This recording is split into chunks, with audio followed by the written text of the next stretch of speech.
امریکہ اور ایران میں جاری جنگ کا خاتمہ ہو گیا۔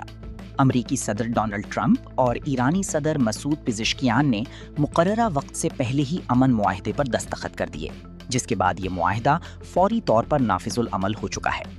امریکہ اور ایران کے صدور نے مفاہمتی یادداشت پر الیکٹرانک دستخط کیے ہیں۔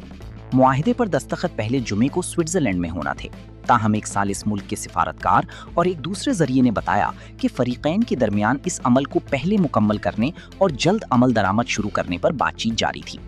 سفارتی ذرائع کے مطابق اس پیش رفت کا مقصد آبنائے ہرمز کو جلد از جلد کھولنا تھا، کیونکہ دونوں فریق اس معاملے پر پہلے ہی متفق تھے۔